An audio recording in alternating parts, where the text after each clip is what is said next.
meil on võimalus teile eksklusiivselt näidata täna DJI Phantom 4 drooni, mis on siin minu kõrval, mille oleme Eestis esimesena kätte saanud ja täna näitamegi teile, nagu tema enda number on, 4 kõige tähtsamat asja, mis tema puhul on olulised.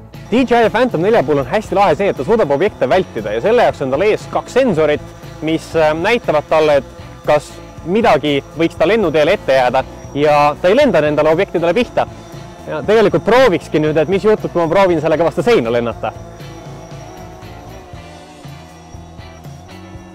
Ma lükkan kangi põhja ja hästi aeglaselt tuleb, sest et ta näeb, et sein on ees ja nüüd ta piiksub ja kang on põhjas, aga ei lenda lähemale, no tõesti ei lähe. Ma olen nüüd mõnda aega saanud sellega lennata ja ma olen nii vaimustuses sellest funktsioonist, et ma võin näidata, kuidas see töötab ka minu enda peal, sest ma tõesti usaldan seda nii väga. Ta lihtsalt lendab mulle pihta. Ma võtan kangi põhja nüüd ja ta peaks muidu mulle pihta lendama, aga nüüd jääb seisma.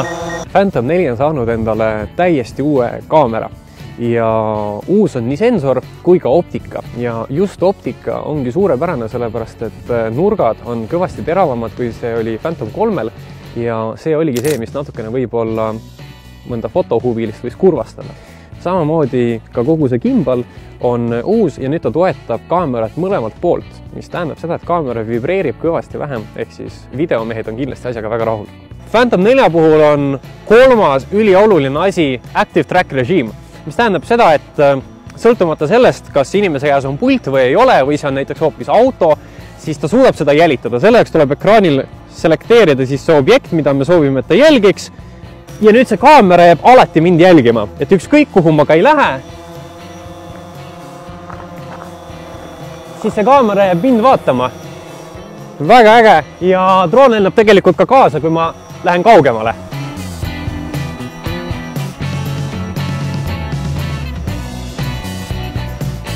Phantom 4 on ka nüüd sportrežiim, mis on nendele inimestele, kes tahavad lennata kiirelt ja võib-olla teha natukene sellist vigurlendu.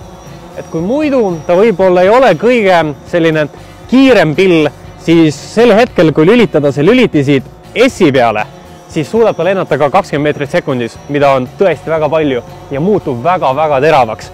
Ja noh, lendame siis üle enda või midagi. Phantom 4 uus, kõvasti tugevam ja miks mitte ka ilusam korpus peidab enda sees uskumatult palju uusi ja ägedaid funktsioone, mis on selle lühikese perioodi jooksul, mis see droon on meil testimises olnud, mulle väga muljet avaldanud. See on tõesti suur samm edasi Phantom 3-st ja selgelt klass kõrgem droon, kui oli näiteks DJI Phantom 3.